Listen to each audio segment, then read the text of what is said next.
Capítulo 8 – Corpos alienados.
Tinge o meu coração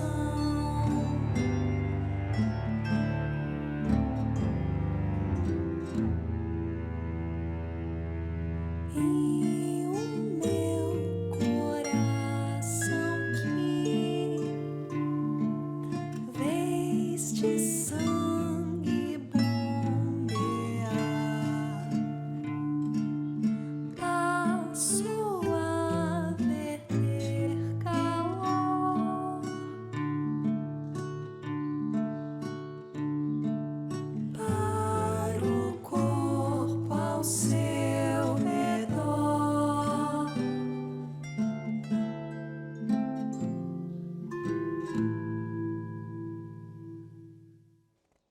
Sigamos apenas com uma citação. Perigoso era o operário que não trabalhava o suficiente, que era preguiçoso, embebedava-se, ou seja, tudo aquilo com o que o operário praticava o ilegalismo. Dessa vez, não em relação ao corpo da riqueza patronal, mas ao seu próprio corpo. Àquela força de trabalho de que o patrão se considerava uma espécie de proprietário, pois a comprara mediante o salário. Foucault, em Sociedade Punitiva. Engraçado você me dizer isso sobre embriaguez. Embriagar-me com poesia foi uma das coisas que eu menos fiz da minha vida. Me faltou paciência, um olhar curioso e interessado. Como você sempre me dizia, você tem preguiça de pensar. Naquela época eu ficava irado, mas hoje, analisando com calma, percebo que sou um cavalo com um cabresto, com um olhar e conduta limitada. Embriaguei-me quando te vi e quando te perdi. Não lido bem com isso de perder. Ainda mais perder para alguém que sempre soube onde queria chegar. Outra coisa que preciso te dizer é que fiz um esforço desumano para tentar entender tudo o que aconteceu entre a gente, minha irmã. Colocamos no mundo um menino que nunca coube dentro de alguns parâmetros. Você conseguiu guiá-lo para que ele se entendesse. Eu achei que fosse uma coisa passageira, mas não. É uma coisa que me causa ressaca até hoje. Me embriaguei demais a ponto de não saber ajudar as pessoas que eu mais amei nessa vida. E por conta dessa embriaguez emocional, me fiz carrasco. Você sabe que para mim sempre foi muito difícil entender que o nosso filho se vê como uma menina. Nunca quis entender. Se nasceu menino, tem que morrer menino. Também é do seu conhecimento que o nosso filho saiu nu, caminhando pela rua, manchando a integridade da nossa família. Por estes motivos, eu o coloquei em uma clínica. Julguei este lugar como preparado para ajudá-lo, mas ele fugiu de lá e nenhum dos profissionais soube me explicar como, tampouco do seu paradeiro. Com isso, minhas últimas esperanças foram atiradas ao vento. Por favor, minha irmã, não me atormente com suas palavras. Estou mal pelas escolhas mal sucedidas que adotei em relação a nós ao longo desses anos. Se eu pudesse voltar no tempo, eu faria tudo diferente. A qualquer momento, as emoções vão explodir. Não sei se isso será bom ou ruim, mas acredito que essa explosão é a única solução para aliviar meus delírios e delitos. Você já não estava mais aqui. Tirei força e coragem, não sei de onde, e tive aquela conversa com ela. Joguei as cartas na mesa e ela soube, naquele início de tarde, que ao invés de tio, eu era pai dela. Uma coisa muito rara aconteceu. Ela tentou me abraçar. Estiquei os meus braços e a segurei pelos ombros. Seus olhos se encheram d'água. Ela respirou fundo, abaixou a cabeça. Você nunca me amou, né? Nunca. Quer dizer, você assim como está hoje, nunca mesmo. Eu amei o menino que você era. Me dói todos os dias saber que o que senti acabou quando você se transformou. Eu jamais vou deixar de ser quem eu sempre fui pra tentar te agradar. Eu sempre fui assim. Você que não quis ver de verdade. Você sempre me fantasiou. Mas a vida é minha. Eu não tenho porquê de viver dentro das suas limitações, se eu posso desfrutar a imensidão que esse mundo nos oferece. Olhando para ela, eu chorei. Isso me destruiu. Me faltaram muitas coisas. Me acovardei diante do fato de assumir a responsabilidade de ser pai. Nunca me dei essa oportunidade de viver com vocês do jeito que uma família tem que viver. E ainda tinha eles, nossos pais, assumindo a maternidade e a paternidade dela. Difícil, hein? Ser pai, mas virar irmão. Mais tarde virar tio. E quando tento ser verdadeiramente pai, ela me rechaça. Me atormenta saber que a nossa filha pode estar precisando da gente e não ter tido a responsabilidade de pai é uma ferida que nunca deixará de sangrar. Minha irmã, ainda sinto o amargo gosto do arrependimento por tudo o que aconteceu ao longo das nossas vidas. Pobre figura C. Estaria fatigado de si mesmo? Ah, se ele soubesse, e se todos e todas e todes nós soubéssemos que a fadiga de si pode gerar tanta coisa. Esse esvaziamento que podemos sentir, ninguém está livre desse vazio existencial, pois ele pode nos causar tanta dor, tanto sofrimento, quanto o livramento de uma vida sem sentido. Às vezes, uma vida sem sentido pode nos dar a verdadeira direção à mudança. E muitas vezes essa mudança é cruel. Mas nem sempre acontece assim, pois cada pessoa é uma, e na sua singularidade há inúmeras possibilidades de escolhas. Sempre vai depender de que janela avistamos o mundo e que mundo avistamos dessa janela. Segue um novo cartão criado pela figura B e endereçado à figura C. Cada descrição que faço desses cartões estão muito aquém da gravura que a figura B assina. Portanto, conto com o poder imaginativo de vocês, meus e minhas ouvintes. No centro da gravura e bem à frente dela, há um poço artesiano, cujo tamanho é completamente desproporcional ao conjunto de elementos propostos na imagem. Ele se agiganta, tornando pequeno tudo que abarca o seu entorno. Vemos que a boca do poço está plenamente preenchida com girassóis dos mais variados tamanhos e condições, alguns secos, outros murchos e outros ainda cheios de frescor. Não é um poço em desuso, mas é um poço com problemas, já que a água transborda e escorre das suas laterais, derrubando algumas dessas flores que aparecem esparramadas no chão. Mas a água que derrama sobre o chão, que é seco, terra batida e não arada, a água é limpa e não forma lama. Ainda do centro do poço, emerge dentre os girassóis uma cabeça de homem, cuja face está virada para o outro lado. Não é possível ver o seu rosto e sua cabeça pende para o lado direito. Passa a ideia de que está morto, simbolicamente. Tudo é em PB, exceto os girassóis. Na direção em que ele olha, se é que seus olhos estão abertos, podemos ver um balanço vazio, mas em puro movimento. Como se alguma criança tivesse acabado de pular dele. Esse balanço se perde em uma vasta extensão de terra árida, no meio do nada. Curiosamente, o verso do cartão está em branco e a resposta vem em uma folha avulsa. Resposta essa que me dá a impressão de ter sido escrita em momentos diferentes, com emoções diversas borbulhando no coração da figura B. Reli sei lá quantas vezes o começo de sua carta sem conseguir avançar, parando sempre na internação. Como você foi capaz de tamanha insanidade? Ou seria maldade? Ou pura crueldade? Eu tentava avançar a leitura, mas a internação me prendia, como se eu mesma tivesse sido levada compulsoriamente para esse lugar de insanos, tentando curar corpos e mentes que fogem ao padrão da dita normalidade. Maldita normalidade. Meu corpo ficou preso em uma camisa de força e a leitura não avançava. Um corpo preso em uma fusão de emoções. Como eu quis esmurrar você. Estapear, chutar, cuspir, morder, socar, triturar seu cérebro de macaco. E depois chorar no seu colo. Chorar, esvaziar a raiva e o medo, a falta de perdão. Então você fez isso com ela, comigo, com você, seu bosta. Então, quando eu estive aí, você mentiu descaradamente? Quer dizer que enquanto eu estava aí, ela fugia dessa maldita penitenciária que você chama de clínica e veio tentar refúgio aqui comigo? Quer dizer que ela, vulnerável e fragilizada, não pôde me esperar ao saber que eu tinha ido ao encontro de seu próprio malfeitor? Essas questões todas orbitando em minha cabeça e o corpo ali parado, engessado, preso nessa camisa de força que você quer colocar em nós. E pergunta em cima de pergunta sem encontrar respostas.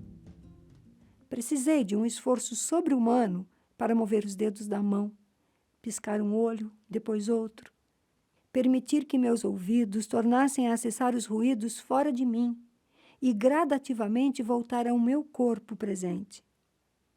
Dei conta que a sua carta continuava e precisava ser lida até o fim. Você é um bosta. Seu arrependimento é engodo. Ele só nasceu porque você não sabe do paradeiro dela e tem medo de encontrar o corpo dela numa vala. Porque só você sabe do que são capazes os homens de sua feitura. E se na própria casa dela havia um, que dirá os milhares que caminham pelas ruas, não é? Lá no fundo, eu sabia que você sabia mais dela do que eu. Eu só não sabia qual parte você sabia. Eu não sabia, sequer imaginava que a sua loucura inventara uma parte doentia de internações e elucubrações a respeito de um corpo que não é o seu, do qual você não possui nenhum pertencimento. Agora, ela vaga pelo mundo, justamente nesse mundo que enxerga como você enxerga e vive como você vive. Portanto, em mim só sobrou o medo. Não há espaço para raivas, nem cobranças. Porque percebo que nós três precisamos de ajuda. E assim como você não poderá me ajudar, tampouco eu poderei ajudar você. Um cansaço me apodera.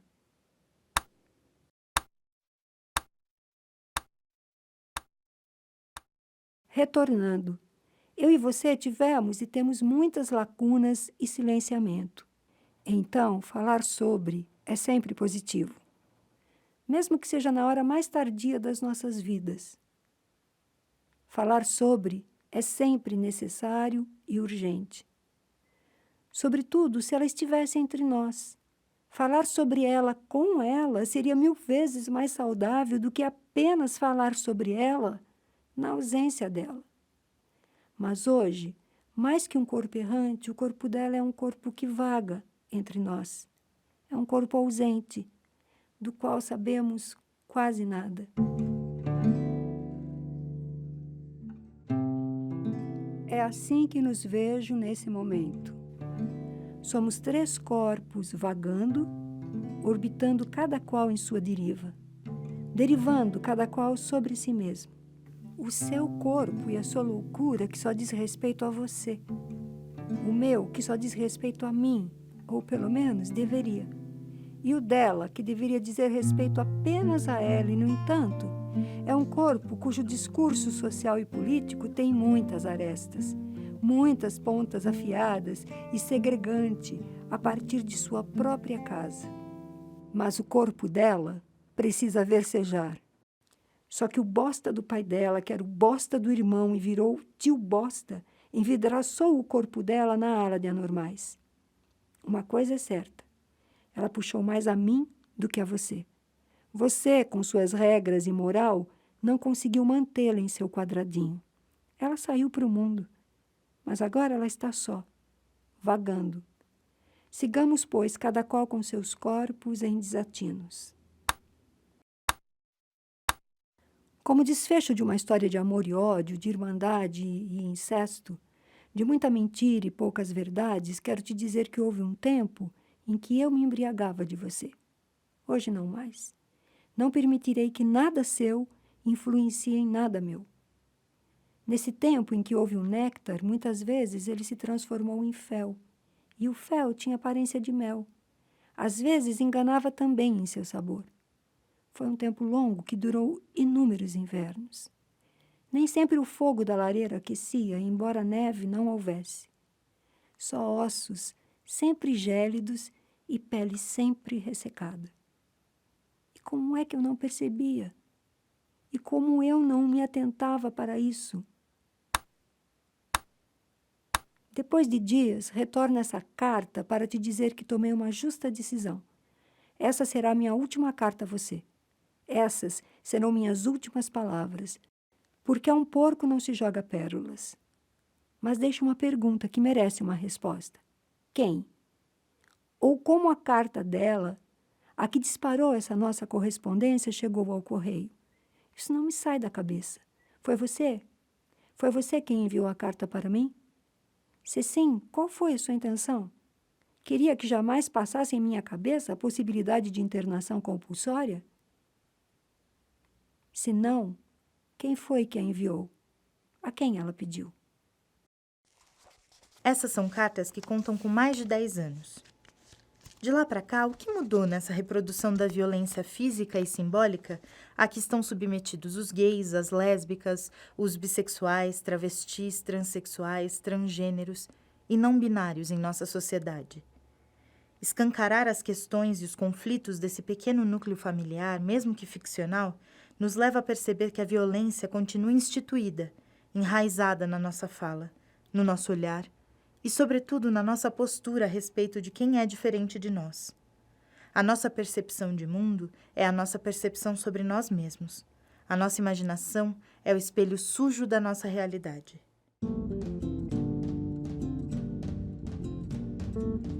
Tenacidade une o rebanho em louvor, plasticidade rouba o que tem de valor, veracidade esconde no véu da menina a mancha de horror. Nessa cidade santificada, ungida em tinta vermelha, queimada no mapa é só uma gota de dor. Hermeticidade é rua que leva ao mesmo lugar. Diversidade é conto de fada só pra se mostrar. Erraticidade é tanto de sonho da gente que busca escapar. Toda cidade é língua afiada, destilada na ponta da palavra lança. Perversidade corre na veia a ferir, infelicidade a minha não ter onde ir. Atrocidade queima na marca da pele que venho a sentir. Morticidade é toda montada, está cimentada no